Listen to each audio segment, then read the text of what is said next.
এটাই হলো ওই বিমান যে বোম ফালায় খালি।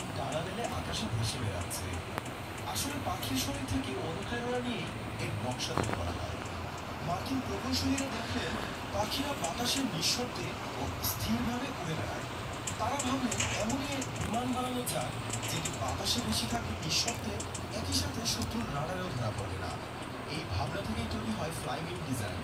বিমানের পুরো শরীরটাই যেন তিন ডানায় মিশে আছে, কোনো লেজ বা বাড়তি অংশ নেই।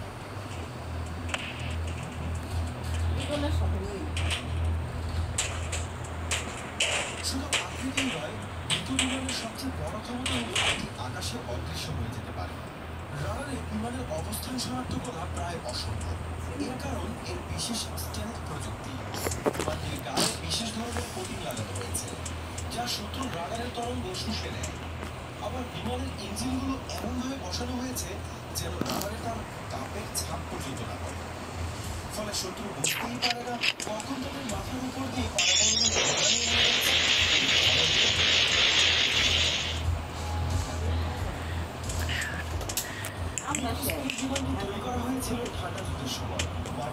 এটা বাংলাদেশে এরকম বন্ধু অনেক আছে, ইরানে আছে, ওগুলো বাংলাদেশের বন্ধু সব। ওটা এই যে ভারতের কাছে নাই।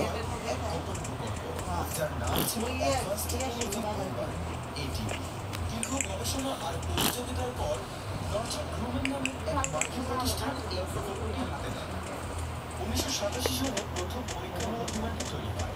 এরিয়া 51 নামের গোপন ঘাঁটিতে চলে এই পরীক্ষামূলক উড্ডয়ন। এরপর 1989 সালের জনসম্মুখে প্রথমবারের মতো উড়ে B2 স্পিরিট।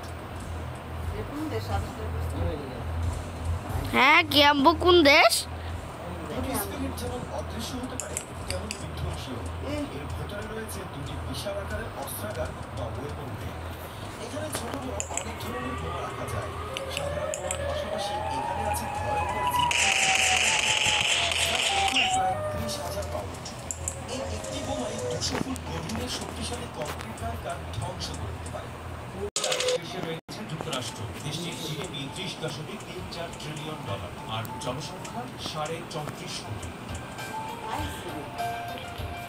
তালিকার দ্বিতীয় স্থানে থাকা চীনের জিডিপি $19.5 ট্রিলিয়ন। দেশটির জনসংখ্যা 141 কোটি। তালিকার তৃতীয় স্থানে রয়েছে রাশিয়া। ইউক্রেনের বিরুদ্ধে যুদ্ধরত দেশটির জিডিপি $2.2 ট্রিলিয়ন, জনসংখ্যা 8.5 কোটি। দেশটির জিডিপি $3.73 ট্রিলিয়ন এবং জনসংখ্যা প্রায় 7 কোটি। তালিকার পঞ্চম স্থানে থাকা জার্মানির জিডিপি $4.92 ট্রিলিয়ন এবং জনসংখ্যা 8.5 কোটি। অর্থনৈতিক ও সামরিক শক্তি এবং প্রযুক্তিগত অগ্রগতির সমন্বয়ের কারণে দক্ষিণ কোরিয়া তালিকার ষষ্ঠতে রয়েছে, $1.95 ট্রিলিয়ন এবং জনসংখ্যা 5.17 কোটি। সপ্তম স্থানে অবস্থান করছে ফ্রান্স, যার জিডিপি $3.28 ট্রিলিয়ন এবং জনসংখ্যা 6.65 কোটি।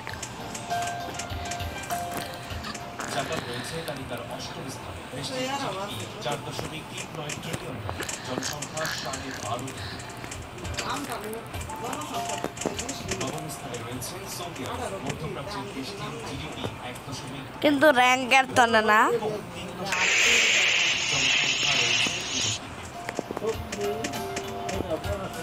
তালিকার সর্বশেষ দশম স্থানে অবস্থান করছে দখলদার ইসরায়েল। তাদের জিডিপি $500 বিলিয়ন, জনসংখ্যা প্রায় 94 লাখ।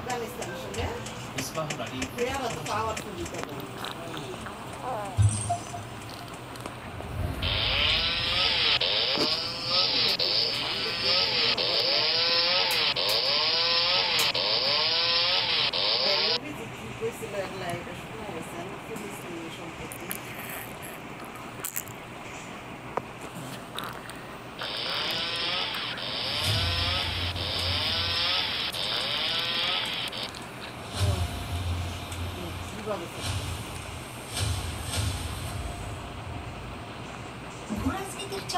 গাঁজা মজুরি মারার কাজে ব্যস্ত সুপার পাওয়াররা। নতুন নতুন অস্ত্র আর সামরিক মহড়ায় নিজেদের দাপট দেখাচ্ছে বিশ্বব্রহ্মাণ্ড। সালে পৃথিবীর সবচেয়ে শক্তিশালী দেশ হবে কোনটি? কারা দুনিয়ার পৃথিবীর সবচেয়ে শক্তিধর তিনটি দেশ নিয়ে এই আয়োজন। শেষের দিক থেকেই তবে শুরু করা যাক। রাশিয়া। তালিকার 3-এ থাকতে পারে রাশিয়া। একসময় সামরিক শক্তির বিচারে রাশিয়া ছিল দুনিয়ার দ্বিতীয় শক্তিশালী দেশ। তবে প্যাট্রিয়ট পেয়েছিল ইউক্রেন। সেই সিস্টেম ব্যবহার করে বাহিনী। এইসব কারণে কিনা কে জেনে রাশিয়ার অস্ত্র বিক্রি কমে গেছে আর বেড়ে গেছে মার্কিন অস্ত্র বিক্রি। সম্প্রতি পরমাণু অস্ত্রের পরীক্ষাও চালায় মস্কো। তবে তাদের সামরিক শক্তি আগের চেয়ে কমেছে।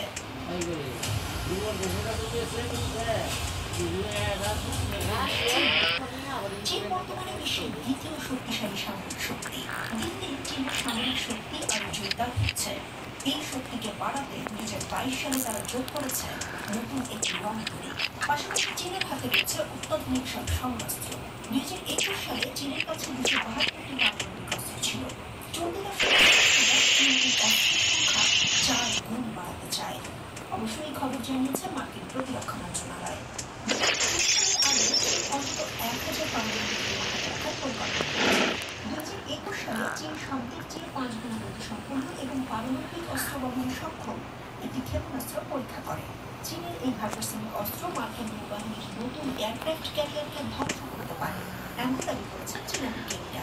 চীন তার নৌ সক্ষমতা বৃদ্ধির পাশাপাশি দ্রুত গতিতে হাইপারসনিক প্রযুক্তি সহ ক্ষেপণাস্ত্র অস্ত্রাগার তৈরি করছে।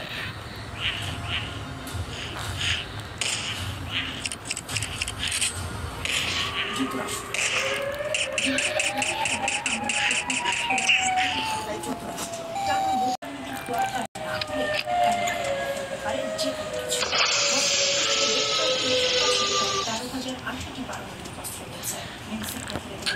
বর্তমানে যুক্তরাষ্ট্রের পারমাণবিক অস্ত্রের সংখ্যা 5428।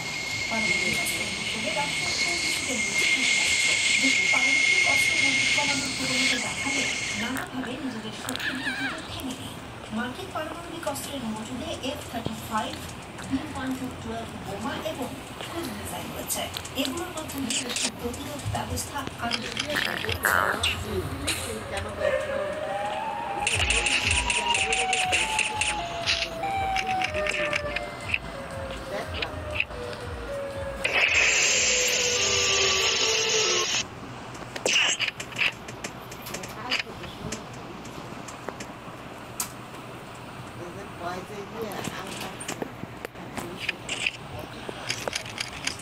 যেখানে অবস্থিত মুসলমানদের বাইতুল মুকাদ্দাস। মিরাজের রাতে পবিত্র এই মসজিদে নামাজ আদায় করেছিলেন নবী সাল্লাল্লাহু আলাইহি ওয়াসাল্লাম। বর্তমান ফিলিস্তিন নিয়ে বেশ ভবিষ্যৎবাণী করে গেছেন তিনি। বর্তমান ফিলিস্তিন ছিল অঞ্চলের একটি অংশ। ফিলিস্তিন ছাড়াও প্রাচীনকালে শামস অঞ্চলের অন্তর্ভুক্ত ছিল বর্তমান সিরিয়া, জর্ডান ও লেবানন। শান্তির সম্পর্কে রাসূল সাল্লাল্লাহু আলাইহি ওয়াসাল্লামের বেশ কিছু ভবিষ্যৎবাণী রয়েছে। বিশেষ করে বাইতুল মুকাদ্দাস ও তার আশপাশের এলাকায় অদূর ভবিষ্যতে কি হতে যাচ্ছে সে বিষয়ে অনেক ভবিষ্যৎবাণী করে গেছেন নবী সাল্লাল্লাহু আলাইহি ওয়াসাল্লাম।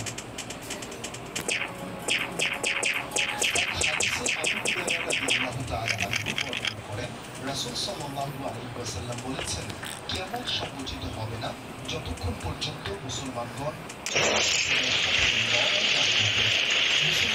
তাদেরকে হত্যা করবে। ফলে তারা পাথর বা বৃক্ষের আড়ালে আত্মগোপন করবে। তখন পাথর বা গাছ বলবে, হে মুসলিম, হে আল্লাহর বান্দা, এই তো ইহুদি আমার পশ্চাতে, এসো তাকে হত্যা করো। কিন্তু কারকার গাছ এ কথা বলবে না, কারণ এ হচ্ছে ইহুদিদের গাছ। বাইতুল মুকাদ্দাস তথা ফিলিস্তিনকে মহানবী সাল্লাল্লাহু আলাইহি ওয়াসাল্লাম বিজয়ীদের ভূমি হিসেবে উল্লেখ করেছেন, অর্থাৎ ইহুদিদের নির্যাতন ও হত্যাযোগ্য এক শেষ হবে। মুসলমানদের একটি দল তাদের সঙ্গে যুদ্ধ করবে এবং বিজয়ী হবে।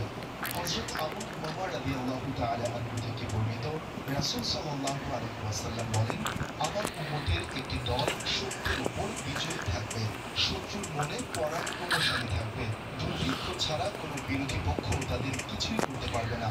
আল্লাহর আদেশ পর্যন্ত তারা আজাদ থাকবে। সাহাবীরা জিজ্ঞাসা করলেন, হে আল্লাহর রাসূল, তারা কোথায় থাকবে? রাসূল সাল্লাল্লাহু আলাইহি ওয়াসাল্লাম বলেন, তারা বাইতুল মুকাদ্দাস এবং তার আশপাশে থাকবে। উম্মতের মধ্যে একদল বিশেষ শ্রেণীর লোক থাকবে যারা সত্যের পথে লড়াই করতে থাকবে, তাদের সঙ্গে আল্লাহর সাহায্য থাকবে। তারা সত্যের পক্ষের সংগ্রামকে কিয়ামত না আসা পর্যন্ত অব্যাহত রাখবে, কেউ তাদের কোনো ক্ষতিও করতে পারবে না। হাদিসের ভাষ্য মতে এই দলটি শাম দেশ অঞ্চলে অবস্থানকারী হবে। মুগিরা ইবনে শুবা রাদিয়াল্লাহু তাআলা আনহু থেকে বর্ণিত, রাসূল সাল্লাল্লাহু আলাইহি ওয়াসাল্লাম বলেন, আমার উম্মতের এক দল সবসময় সত্যের উপর বিজয়ী থাকবে।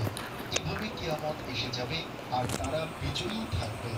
তাদের অবস্থান স্থল সম্পর্কে আরেক হাদিসে আবু উমামা রাদিয়াল্লাহু তাআলা আনহু বর্ণিত হাদিসে রাসূল সাল্লাল্লাহু আলাইহি ওয়াসাল্লাম বলেন, আমার উম্মতের একটি দল সত্যের উপর বিজয়ী থাকবে, শত্রুর মনে পরাক্রমশালী থাকবে, দুর্ভিক্ষ ছাড়া কোনো বিরোধী পক্ষ তাদের কিছুই করতে পারবে না।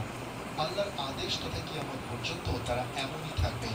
সাহাবায়ে কিরাম জিজ্ঞাসা করলেন, হে আল্লাহর রাসূল, তারা কোথায় থাকবে? রাসূল সাল্লাল্লাহু আলাইহি ওয়াসাল্লাম বললেন, তারা বাইতুল মুকাদ্দিস ও তার আশেপাশে থাকবে। মুকাদ্দিস করে আরেকবার বলল দাস। শাম একসময় মুসলমানদের আশ্রয়স্থল হবে।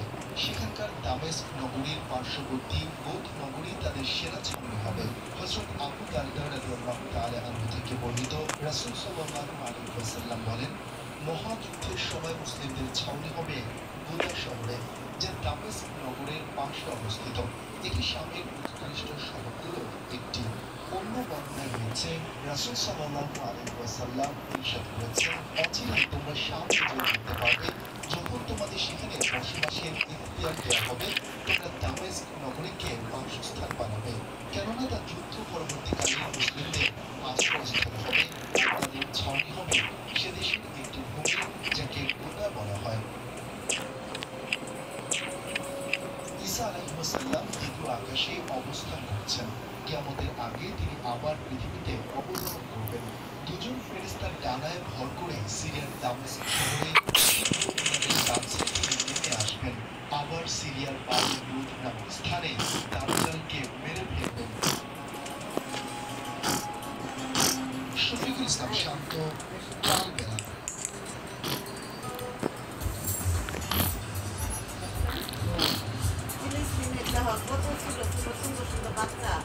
বাপ মায়ের কিন্তু হাসি মুখে মানে তার আল্লাহর ডাকছে, বুঝছো?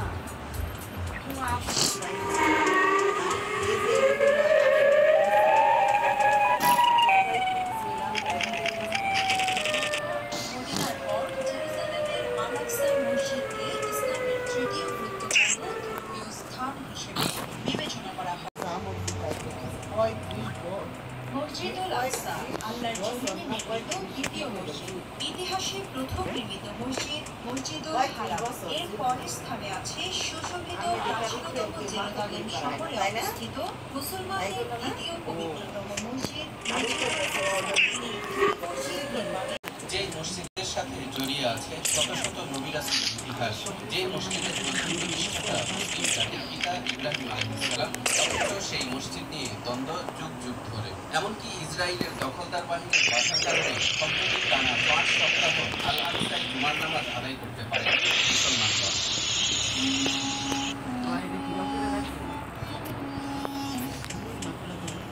মোর জুমার নামাজ কি করে পড়ে নাই? গেছেন এই ধর্মের এক তীর্থস্থান এই আল আকসা আর তাদের সবারই পবিত্র ভূমি এই জেরুজালেম। এক ধর্মের ভেতরে যেখানে থাকে নানা দল ও গোষ্ঠী, স্বার্থের প্রশ্নে যেখানে হরহামেশাই লেগে যায় দ্বন্দ্ব ও সংঘাত, সেখানে 3 ধর্মের এক তীর্থস্থান। বিপত্তি তো ঘটবেই, তবে ঠিক কি নিয়ে বিপত্তি আর দ্বন্দ্ব জানাবো সেসব কথা। তার আগে আসুন জেনে নিই মসজিদুল আকসার কিছু দরকারি তথ্য।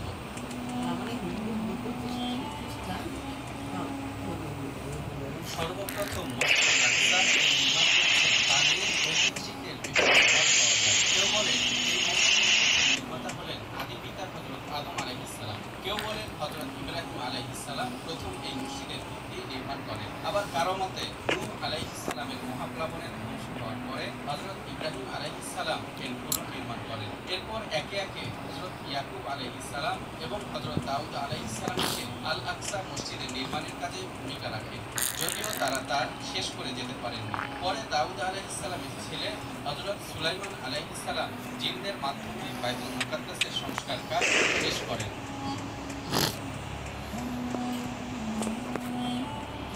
মুসলমানদের কাছে এটা এমন এক পবিত্র ভূমি যেখানে মুসলিম জাতির পিতা ইব্রাহিম আলাইহিস সালাম থেকে শেষ নবী মুহাম্মদ সাল্লাল্লাহু আলাইহি ওয়াসাল্লাম পর্যন্ত প্রায় সব নবীর আগমন ঘটেছিল। আজকের ফিলিস্তিন ভূখণ্ডের সাথে যেসব নবী রাসূলের নাম জড়িয়ে আছে তারা হলেন ইব্রাহিম, ইসমাইল, ইসহাক, লূত, ইয়াকুব, ইউসুফ, দাউদ, সুলাইমান, ইয়াহইয়া এবং ঈসা আলাইহিমুস সালাম। এই মসজিদুল আকসা থেকেই মহানবী সাল্লাল্লাহু আলাইহি ওয়াসাল্লাম মিরাজে গমন করেছিলেন এবং সেখান থেকে ফিরে এসে এই মসজিদে সকল নবীদের জামাতে ইমামতি করেছিলেন। এছাড়া মক্কার কাবা ঘরের দিকে মুখ ফিরিয়ে নামাজ আদায়ের পূর্বে মুসলমানগণ এই বাইতুল মুকাদ্দাসকেই কিবলা মেনে নামাজ আদায় করতেন।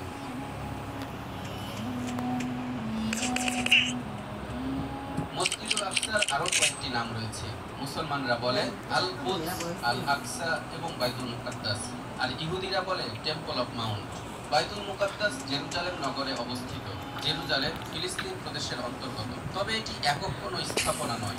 এটি অনেকগুলো স্থাপনার সমন্বয়ে গঠিত বিশাল চত্বর, যাকে বলা হয় আরব একরের এই চত্বরে রয়েছে বেশ কয়েকটি গুরুত্বপূর্ণ স্থাপনা। আল আকসা মসজিদ বা টিবলি মসজিদ, কুব্বাতুস সাকরা বা ডোম অফ দ্য রক, ওয়েস্টার্ন ওয়াল। মূল আকসা বা মসজিদ হলো ধূসর সীসার প্লেট দিয়ে আচ্ছাদিত গম্বুজওয়ালা স্থাপনাটি। অথচ মুসলমানদের অনেকে এই ডোম অফ দ্য রককে কেবল মসজিদুল আকসা থেকে ভুল করে থাকে।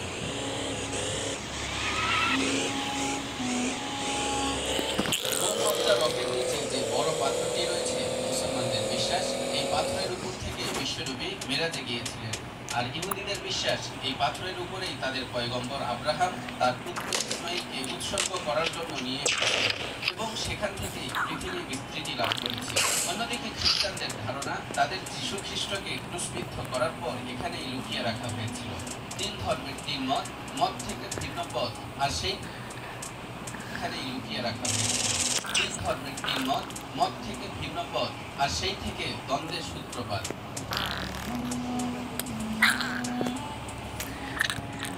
দ্বন্দ্বের শুরুটা হয় 1947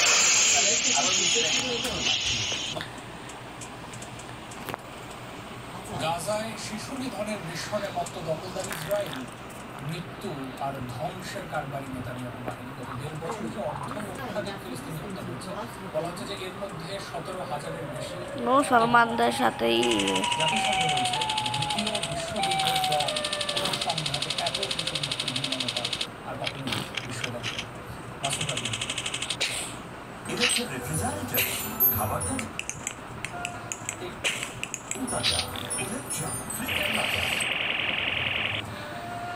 এই মুহূর্তে বিশ্বের শিশুদের জন্য সবচেয়ে অনিরাপদ ভয়ঙ্কর স্থান চিনলাম ফিলিস্তিনের গাজা। নির্বিচার নির্যাতনের মাঝেও আলাদাভাবে টার্গেট করে হত্যা করা হচ্ছে গাজার শিশুদের। গেল 2 বছরে ইসরায়েলবাদীদের হামলায় অবরুদ্ধ উপত্যকাটিতে এখন পর্যন্ত প্রাণ দিয়েছে 50,000-এর বেশি ফিলিস্তিনি, যার মধ্যে শিশু 17,000-এর বেশি।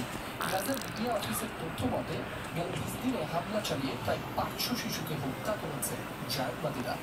জাতিসংঘ বলছে দ্বিতীয় বিশ্বযুদ্ধের পর কোনো সংখ্যাতে এত শিশুর মৃত্যু আর দেখেনি বিশ্ব।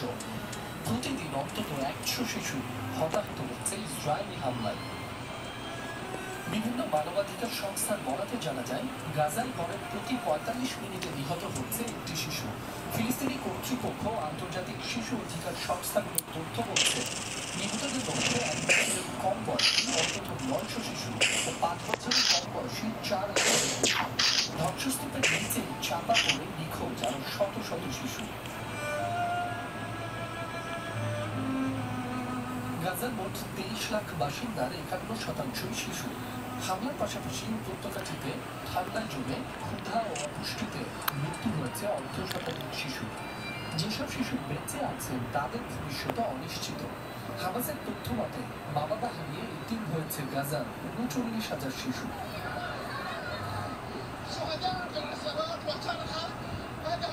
এরা কারা পানি পুরাইতেছে? প্রধান কারণ হলো ফিলিস্তিনি প্রজন্ম ধ্বংস করা। নেতানিয়াহুর মন্ত্রিসভার চাঁদা দখলের পথে ৮০০ তরুণ যুবা প্রতিরোধ গড়ে তুলল, কিন্তু সফল হয়নি। তাই ৮০ বছরের অপচেষ্টা সত্ত্বেও ঠিকই ফিনিক্স পাখির মতো জেগে ওঠে ফিলিস্তিনি সন্তানরা। মাসুদ রাব্বি, চ্যানেল 24।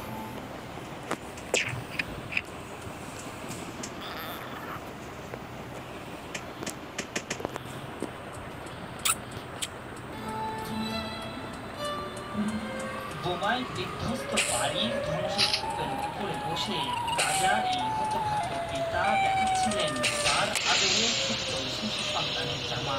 প্রিয় সন্তানটি আর বেঁচে নেই। কাঁদতে কাঁদতে পিতার চোখের পানিও শুকিয়ে গেছে। তিনি এখন ইসরায়েলে বোমার অপেক্ষা করছেন, যে বোমা হয়তো তাকে পৌঁছে দেবে তার মৃত সন্তানের কাছে। হয়তো পরকালে আবারও দুজনে দেখা হবে। দখলদার ইসরায়েল যেভাবে গাজায় ধ্বংসযজ্ঞ চালাচ্ছে তাতে এই জনপদ পুরো মৃত্যুপুরী হতে আর মাত্র কয়েকদিনের অপেক্ষা। তাহলেই পূর্ণ হবে নেতানিয়াহু ট্রাম্পের খায়েশ। গাজা তারা বানাবেন আমোদ প্রমোদের রিসোর্ট ক্যাসিনো, যেখানকার করে যাবে প্রত্যেকটি গাজাবাসীর মৃত্যু মুহূর্তে শেষ আর্তনাদ।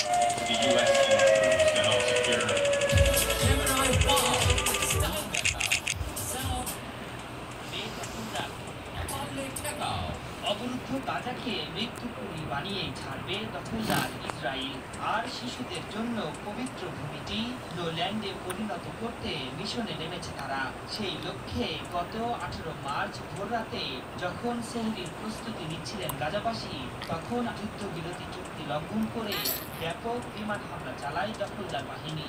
সেই থেকে আজ পর্যন্ত দিনে গড়ে 100 শিশু হত্যা করছে দখলদাররা। মানবতাকে বুড়ো আগুন দেখিয়ে রক্ত হোলিতে মেতেছে নেতানিয়াহু প্রশাসন। আমাদের সব মুসলমান করে পবিত্র মাহে রমজানের কাঁদো কাঁদো কণ্ঠের আজান সামাজিক মাধ্যমে ছড়িয়ে পড়েছিল, যা গোটা মানব জাতি দেখেছে নাড়িয়ে দিয়েছিল। সেই আজানের ভিডিও শেয়ার করে দখলদার ইসরায়েলের প্রতি ক্ষোভ ও ফিলিস্তিনের প্রতি মানবতার বার্তা দিয়েছিলেন বিশ্ববাসী। তবু ইসরায়েলে কঠিন হৃদয়ে বরফ গলেনি। ডোনাল্ড ট্রাম্প দ্বিতীয় মেয়াদে ক্ষমতা গ্রহণ করলে এই অঞ্চলে শান্তি ফিরবে এমনটাই ভেবেছিলেন অনেকেই, কিন্তু এমন কিছুই ঘটেনি। উল্টো তাদের উস্কানিতে আক্রমণের পরিমাণ আরও বাড়িয়েছে দখলদাররা। ফিলিস্তিনের গাজা, খান ইউনিস ও রাফায় হামলা চালাচ্ছে দখলদাররা। হামলা থেকে বাদ যাচ্ছে না এই অঞ্চলের আশ্রয় কেন্দ্র, হাসপাতাল, স্কুল, অস্থায়ী শরণার্থী ক্যাম্প, কোনো কিছুই। অবরুদ্ধ গাজার এমন কোনো স্থান নেই যেখানে হামলা চালায়নি তারা। শনিবার জাতিসংঘের ফিলিস্তিন ত্রাণ বিষয়ক সংস্থা UNRWA এর বরাতে এসব তথ্য জানিয়েছে আল জাজিরা। এদিকে সংস্থাটির প্রধান ফিলিপ লাজ্জারানি মাইক্রোব্লগিং সাইট এক্সে এক পোস্টে বলেছেন, ইসরায়েল অবরুদ্ধ অঞ্চলটিকে শিশুদের জন্য নো ল্যান্ডে পরিণত করেছে।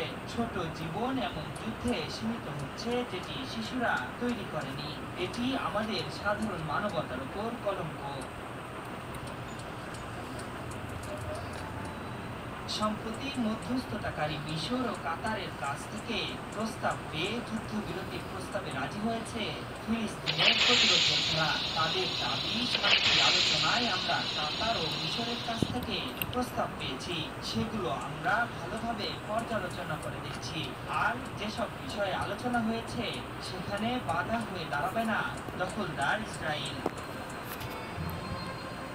এদিকে তেল আবিব ও ওয়াশিংটন বলেছে, এই অঞ্চলে শান্তি ফেরাতে ফিলিস্তিনের মুক্তিকামী প্রতিরোধ যোদ্ধাদের নিরস্ত্র হতে হবে। কিন্তু তাদের এই প্রস্তাবে মতানৈক্য আছে সশস্ত্র সংগঠনটি।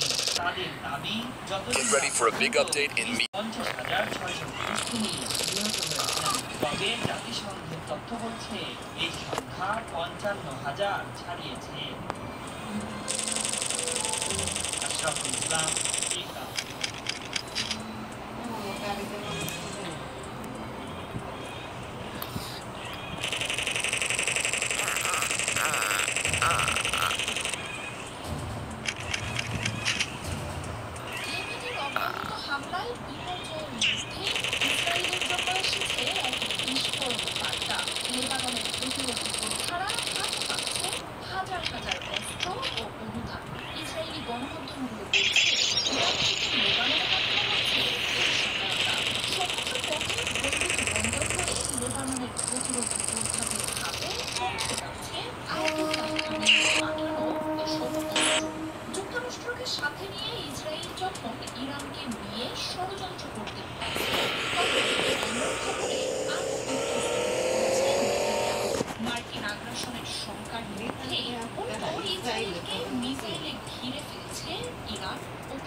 পিছিয়ে রেখেছে নেতানিয়াহু ইসরায়েলকে।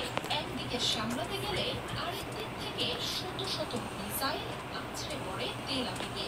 ফিলিস্তিনের সমর্থনে এবার বিধ্বংসী সব হামলা হচ্ছে ইয়েমেন থেকে। দলটিকে দমনে মার্কিন নৌবহর অবস্থান নিয়েছে লোহিত সাগরে। ইয়েমেনের যোদ্ধাদের কাছে নাগরিক খাওয়া ইসরায়েল ও মার্কিন বাহিনীর কাছে তাই লেবাননে অস্ত্র পাঠানোর খবর এসেছে বিস্ফোরক হয়ে। সৌদি মাধ্যমের সূত্র দিয়ে ইসরায়েলি গণমাধ্যমগুলো বলছে, সাগর পথে নিজেদের অস্ত্র ভান্ডার আরও সমৃদ্ধ করছে লেবাননের প্রতিরোধ। আর এই কাজে সহায়তা দিচ্ছে আয়াতুল্লাহ খামেনির ইরান। বৈরুত বন্দর হয়ে লেবাননের বাহিনীদের কাছে পৌঁছে যাচ্ছে ইরানের শক্তিশালী আর অত্যাধুনিক প্রযুক্তির সব অস্ত্র। লাখ লাখ ডলারের অস্ত্রের পাশাপাশি বাহিনীটির জন্য পাঠানো হচ্ছে অর্থ। গেল বছর যুদ্ধের পর লেবাননে অস্ত্র পাঠানোর রুটগুলোতে আন্তর্জাতিক তৎপরতা বেড়েছে। লেবাননে অস্ত্র পাঠাতে ইরান ব্যবহার করত বাশার আল আসাদের সিরিয়াকে। তবে আসাদের পতনের পর সেই পথে ইসরায়েল নজরদারি বাড়িয়েছে। তবে লেবাননের বৈরুত বন্দরের শ্রমিক থেকে শুরু করে কাস্টমস এজেন্ট সবাই প্রতিরোধ দলটির সমর্থনকারী হওয়ায় কোনোভাবেই তাদের ঠেকানো যাচ্ছে না। আর প্রতিরোধ দলটির দক্ষ ইউনিট 4400 মাধ্যমে